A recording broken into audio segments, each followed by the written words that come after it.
अंदर का music system मुझे बिल्कुल अच्छा नहीं लगा, उसे चेंज करवा देंगे। चालू इम्पोर्टेड म्यूजिक सिस्टम लगा देंगे। और हाँ, अंदर LCD और ब्लू नियॉन लाइट्स भी चाहिए मुझे। देखिए, मेरी बेटी और दामाद जी को जो भी चाहिए आप उसे जरूर लगवाइएगा। Yes ma'am. किसी भी चीज की कोई कमी नहीं होनी चाहिए। जी मैम। अरे अंगना, वहाँ क्या कर रही हो? तुम भी यहाँ आओ और देखकर बताओ कि गाड़ी में और क्या क्या होना चाहिए। दीदी तुम खुद ही देख लो ना प्लीज, नहीं तो प्रताप जीजू को बोल दो, वो हेल्प कर देंगे। हाँ प्रताप बाबू, जरा आप ही ने गाइड कीजिए ना।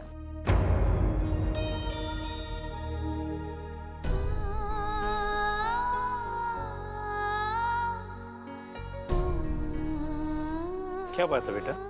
कुछ नहीं। तुम तो इन चीजों को लेकर बहुत ज्यादा सोच विचार करती थी। किसी चीज का रंग कैसा होना चाहिए, स्टाइल कैसा है और मॉडल कौन सा है। पता नहीं पापा, पर लाइफ में पहली बार ये सब अच्छा नहीं लग रहा है। ऐसा लग रहा है ये सब छोड़कर कहीं भाग जाऊं। भाग जाऊं? लेकिन कहाँ? पता नहीं, बस यहाँ से भागना चाहती हूँ, यहाँ से बहुत दूर।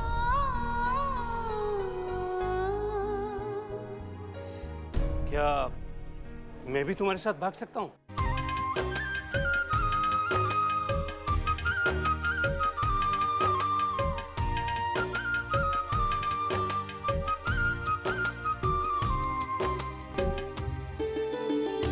Thank you.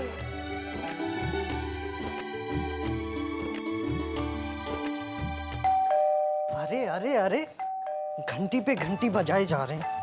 ये घर है किसी का, कोई मंदिर की घंटी नहीं। बजाए जाओ बजाए जाओ। अभी देखता हूँ कौन है। अशरफीलाल छेदीलाल भिकुचंद।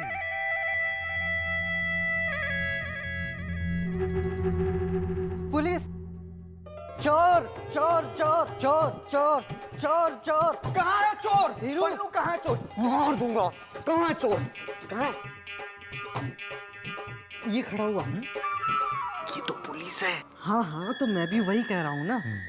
तुम पुलिस नहीं, चोर चोर कह रही थी। नहीं नहीं, मैं भी पुलिस ही कह रहा था। मैं कभी कुछ नहीं बोलता। देखिए, मुझे रायचंद जी से मिलना है। अच्छा अच्छा, वो तो अपनी नई कार खरीदने के लिए शोरूम में गए हुए हैं। बाहर वालों को घर की पूरी बात नहीं बताई जाती है। साहब लोग बाहर गए हैं, कुछ काम है? ये कौन सी बात हुई हवलदार साहब? गंगा कसम खा रहा हूँ भाई साहब, सत्य वचन कह रहा हूँ। मैं जहाँ रपट खाने चला गया और ये लोग घर से गायब हो गए। अरे उनको बोल दीजिएगा मैं सच सच बोल रहा हूँ, वो कहीं भी गायब हो जाए लेकिन मुझसे बच नहीं सकते, समझ गए? अशरफीलाल छेदीलाल भिकुचंद। हाँ, इन्होंने रिपोर्ट लिखवाई है आप लोगों के खिलाफ कि इनके भांजे के एक्सीडेंट में आप ही लोगों का हाथ है। कल वाला एक्सीडेंट? हाँ। अरे फिर तो आप बिल्कुल सही जगह पर आए। हाँ। पन्नू, देखिए साहब, ये हम लोगों को बदनाम करने की कोशिश कर रहे हैं। इस घर के किसी भी सदस्य का इस एक्सीडेंट से कोई लेना देना नहीं है। और हमारे साहब, वो तो उसका इलाज का खर्चा भी दे रहे हैं। हवलदार साहब, ये कौन सी बात हुई? है?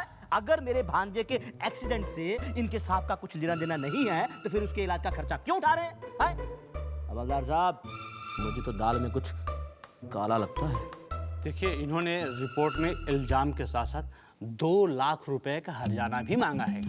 और मैं तो इन्हें बहुत समझा रहा था कि रायचंद जी के परिवार के खिलाफ रिपोर्ट लिखाना है बेवकूफ़ी है, लेकिन ये है कि अपने जिद पे ही अड़े हुए हैं। अरे हवलदार साहब, ये कौन सी बात हुई? है?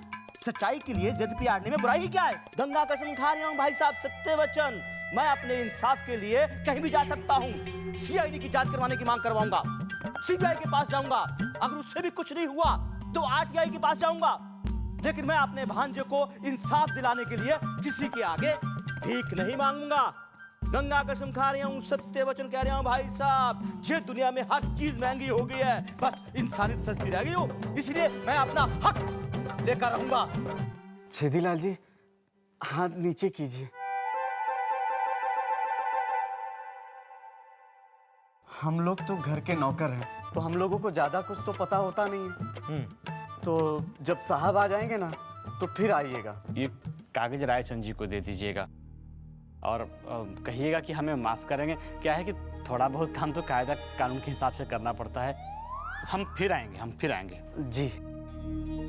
सुनिए, मेरा चेहरा गौर से देख लो। मैं भी जहाँ बार बार आता रहूंगा। गंगा कसम खा रही हूँ, सत्य वचन। आइए हवलदार साहब। समझा रिया था, बता रिया था या डरा रिया था? चल पन्नू चल।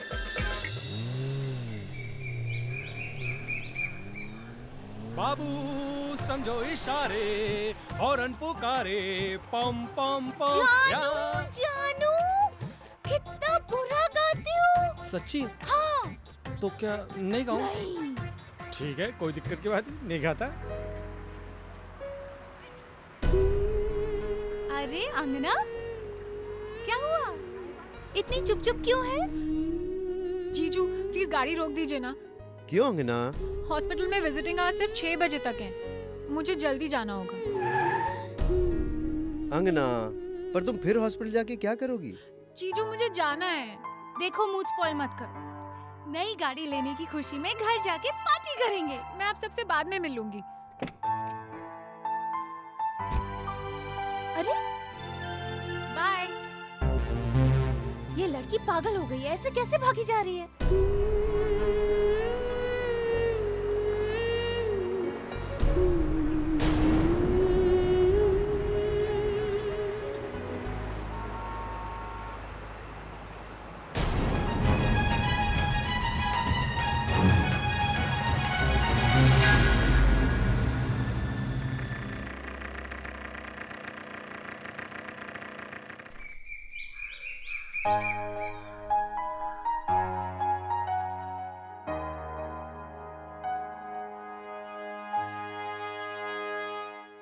यहाँ का पेशेंट कहाँ है? वो इमरजेंसी हो गई थी मैडम।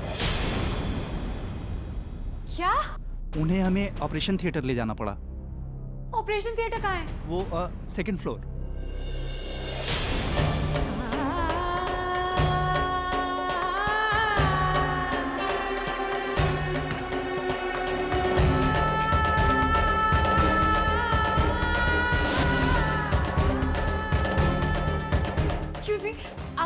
आकाश शर्मा अंदर है क्या? नाम नहीं पता, पर हाँ 20-22 साल के लड़के को तो लाए हैं। वो पेशेंट रूम नंबर 4 का है क्या? इतना नहीं पता, पर इमरजेंसी केस है। अरे कहाँ जा रही हो? अंदर ऑपरेशन चल रहा है। अगर कुछ जानना हो तो बाहर रिसेप्शन पे जाकर पूछो। कल ही फिल्म देख के आई। अरे यार बहुत अच्छी फिल्म है।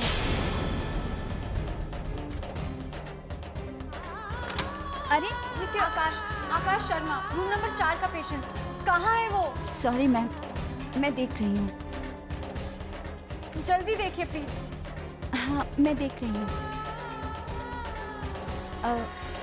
वो तो गया। मतलब वो अपने घर गया। बस अभी 5 मिनट पहले ही वो यहाँ से निकला है। आप देखिए, शायद आपको बाहर मिल जाए। Thank you. आकाश रुको। अरे तुम ऐसे कैसे जा सकते हो? तुमने एक बार भी मुझे बताना जरूरी नहीं समझा? तुम्हें पता है मैं कितनी परेशान थी। एक तो तुम अपने बेड पर नहीं थे, ऊपर से जब मैंने पूछा तो मुझे बताया गया कि तुम्हें ऑपरेशन थिएटर में ले जाया गया है। और फिर पता है क्या हुआ? मैं और परेशान हो गई। पर तुम्हें ऐसा नहीं करना चाहिए था। अरे कम से कम एक फोन तो कर सकते थे ना। तुम्हारा फोन मेरे पास है। सॉरी, मैं भी कितनी भुलक्कड़ हूँ, पर मैं रोज इतना नहीं भूलती। एक्चुअली आज मैं बहुत परेशान थी ना, इसलिए। फिर भी तुम्हें ऐसे नहीं करना चाहिए था आकाश। तुम्हें तो इंतजार करना चाहिए था ना। मैंने कहा था ना तुमसे मैं शाम को मिलने आऊंगी। ऐसा कब कहा था आपने? ठीक है, नहीं कहा होगा, पर फिर भी तुम्हें पता होना चाहिए ना कि मैं किसी भी हाल में तुमसे मिलने आऊंगी ही आऊंगी। तुम्हें भूल तो नहीं सकती ना।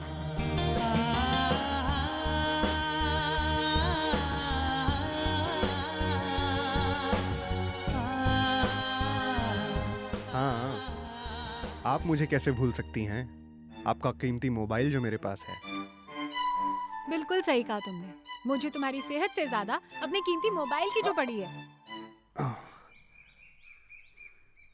बेटा इसकी बात का बुरा मत मानो, ये ऐसे ही उल्टे सीधे मजाक करता है। हाँ वो तो मुझे पहले से ही पता है, कॉलेज में कई बार देख चुकी हूँ। ओह शहजादी साहिबा, मैं मजाक नहीं कर रहा होता हूँ, मैं तो सच बोल रहा होता हूँ, इसे मजाक लगता है। देखा आपने मामी जी, मैं इससे कितने अच्छे से बात कर रही हूँ, लेकिन ये फिर भी। इसकी छोड़ो, मैं तुमसे खुश हूँ। तुम इसको अस्पताल लेकर आई और इसकी कितने अच्छे से देखभाल की। सच में मामी जी, आप मुझसे खुश हैं? हाँ सच में। देखा, कोई तो है जिसे मेरे इमोशंस की कद्र है। थैंक यू मामी, थैंक यू सो मच। सामान ऑटो में रख दिया गया है, चले। अरे रिक्शे वाला कौन सा भागे जा रहा है? मगर भैया को घर जाकर आराम भी करना है। हाँ ठीक है, तुम चलो अभी। बाय। हाँ एक और बात, अपने स्टूपिड दोस्तों से कहना कि मेरे दिल में उनके लिए कोई नाराजगी नहीं। ठीक है, कह दूंगी। Thank you. भैया ऑटो काफी देर से खड़ी है, अब चले। चल चल, बाय।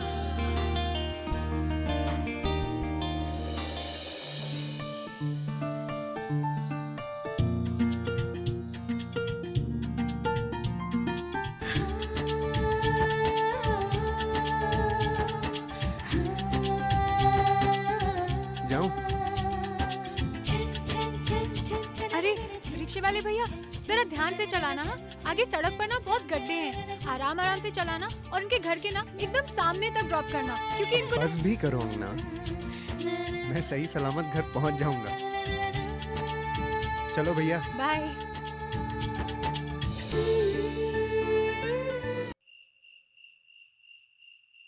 फाइनली मेरी ड्रीम कार मेरे पास आ ही गई। So excited। एक काम करो झरना, इस कार को लेकर एक लिस्ट बना लो कि कहाँ कहाँ जाना है, और मेरी मानो तो एक लंबी रोड ट्रिप पे निकल लो। वैसे कोई दिक्कत की बात नहीं है, पर क्या है ना कि मैं इतने दिनों तक मम्मी जी से दूर नहीं रह सकता। यहीं कहीं आसपास चल लेते हैं। क्यों जानू, चलते हैं ना, मम्मी जी से मैं बात कर लूंगी। हाँ हाँ सुंदर, तुम कहो तो मैं बात कर लेता हूँ। वो क्या है ना, मम्मी जी कभी मेरी बात टालती नहीं है। Good news, time to celebrate. Yummy yummy pastries. Pastries तो मुझे बहुत पसंद है। पसंद है जानू, अभी लाती हूँ तुम्हारे लिए। ये लो जानू। भाई वाह, लगता है कोई उत्सव मनाया जा रहा है। ये उत्सव केवल युवाओं के लिए है या हम जैसे बूढ़े भी शामिल हो सकते हैं? हाँ हाँ पापा जी, मम्मी जी, कोई दिक्कत की बात नहीं है, पर आप लोग खुश होंगे तो सबसे ज्यादा खुशी तो मुझे ही होगी ना। लीजिए ना पापा जी। बहन हो तो ऐसी हो। गाड़ी लेने की खुशी में हम मिठाई लाना भूल गए थे, लेकिन हमारी बहन नहीं भूली। वाह। नहीं दीदी, ये पेस्ट्रीज कार की खुशी में नहीं है, बल्कि उसके हॉस्पिटल से डिस्चार्ज होने की खुशी में है। किसके हॉस्पिटल से डिस्चार्ज होने की खुशी में? आकाश, मेरा क्लासमेट, जिससे मिलने में शाम को हॉस्पिटल गई थी।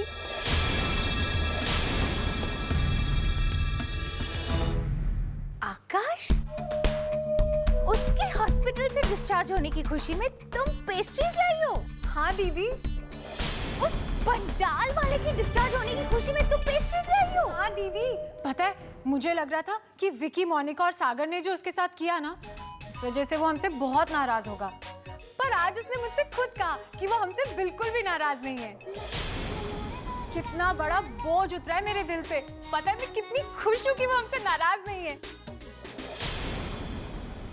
मम्मी लीजिए ना। देखो अंगना, तुम्हें उस लड़के का इलाज का खर्चा उठाने से या उसे थोड़ी बहुत सहानुभूति जताने से मैंने तुम्हें कभी मना नहीं किया, लेकिन हर बात की एक हद होती है। पर मम्मी, वो हॉस्पिटल तो मेरे दोस्तों की वजह से ही पहुंचा ना। मुझे तुम्हारे दोस्तों की कोई चिंता नहीं है, क्योंकि प्रेस या न्यूज़ वाले उनके पीछे कभी नहीं होंगे। लेकिन मुझे तुम्हारी बहुत चिंता हो रही है। तुम्हें पता है, आधे दिन से भी ज्यादा वक्त तुमने हॉस्पिटल में गुजारा है। अगर कोई तुम्हें वहां देख लेता, कोई तुम्हें वहां पहचान लेता, तो यही एक्सीडेंट अखबारों की सुर्खियां बन जाती, हमारी पब्लिक इमेज मिट्टी में मिल जाती। पर मम्मी मैंने कुछ गलत नहीं किया, मैंने तो वही किया ना जो सही था। और जब हम जानते हैं हम सही हैं, हमारी अंतरात्मा सही है, तो फिर हमें किसी से डरना थोड़ा ही चाहिए। क्या हो गया तुम्हें अंगना? किस भाषा का इस्तेमाल करने लगी हो तुम? तुम्हें पता भी है तुम क्या बोल रही हो? कल्याणी, अंगना बिल्कुल सही कह रही है। लो तुम भी पेस्ट्री खाओ।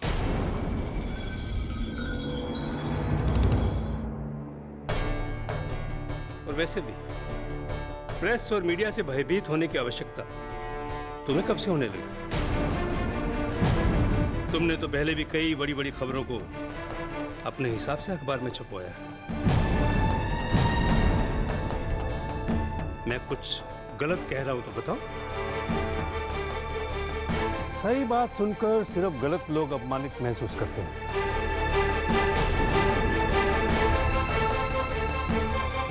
कहीं तुम गलत तो नहीं कल्याणी?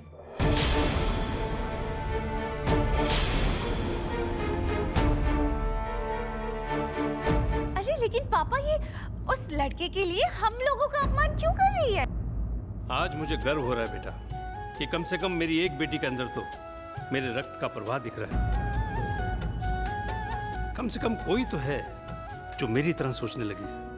पापा मैंने कुछ गलत नहीं किया ना? बिल्कुल नहीं बेटा, अंतरात्मा की आवाज सुनने वाला व्यक्ति कभी गलत नहीं होता। थैंक यू पापा। अच्छा पापा, मैं ना ये पेस्ट्रीज हीरू पन्नू और चंदना दीदी को देकर आती हूँ। ठीक है बेटा, जाओ। और दीदी तुम सुबह रेडी रहना, मैं 2 दिन में तुम्हें ड्राइविंग सिखा दूंगी। बढ़िया ही ड्राइविंग सिखाने वाली।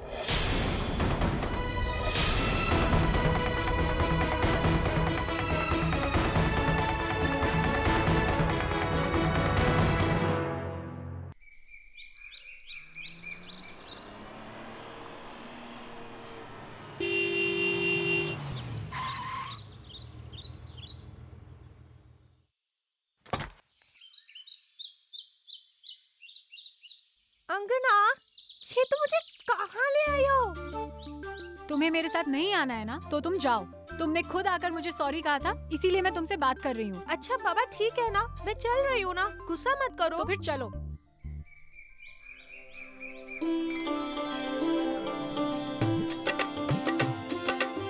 आंटी, ये आकाश शर्मा कहाँ रहता है? हाँ, यहाँ से सीधा जाओ और दाईं तरफ मुड़ो, पीला बंगला है, उसके पीछे बाजू रहता है वो। Thank you. अच्छा, तो तुम उस लूजर से मिलने के लिए मुझे ऐसी गंदी जगह लेके आई हो? नहीं, मैं यहाँ उसे नोट्स देने आई हूँ जो उसने तुम लोगों की वजह से मिस कर दिए थे। और दूसरी बात, वो लूजर नहीं है, समझी? पर अंगना वो तो। और हाँ, मैं ये भी चाहती हूँ कि जब वो तुमसे मिले तो उसे लगना चाहिए कि सचमुच तुम अपने किए पर शर्मिंदा हो। अंगना, हर बात की ना एक हद होती है। इस गंदी सी जगह में आने के लिए और उस लड़के से मिलने के लिए तुमने कॉलेज की पियून को पटाया और उसका एड्रेस निकाला और फिर मुझे बिना बताए इस गंदी सी जगह में ले आई। वो इसलिए क्योंकि तुमने मुझसे कहा था कि तुम सचमुच सॉरी फील कर रही हो। हाँ बाबा, मैं सॉरी फील कर रही हूँ, पर इसका मतलब ये थोड़ी ना कि मैं इस गटर में आ जाऊंगी। मोनिका, ये गटर नहीं है, यहाँ लोग रहते हैं। हाँ, और जरा अपने आसपास देखो, हमसे ज्यादा खुश नजर आ रहे हैं ये लोग। और हाँ, एक और बात, ये लोग अपनी मस्ती के लिए ना मासूम लोगों का एक्सीडेंट नहीं करवाया करते। अरे गलती हो गई मेरी माँ, मुझे माफ कर। चल जल्दी जाते और निपटा के लौट आते, बस चल। अंकल, आकाश शर्मा का घर किधर है?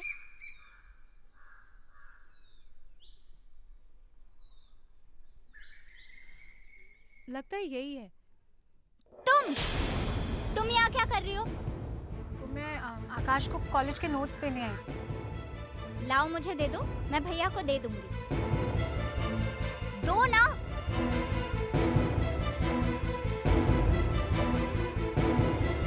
अरे बेटा, तुम आई हो? आओ, अंदर आओ। नहीं नहीं aunty, it's okay, we are fine here. अरे जब मामी जी इतना बोल रही हैं तो 2 मिनट सबसे मिलकर चलते हैं ना।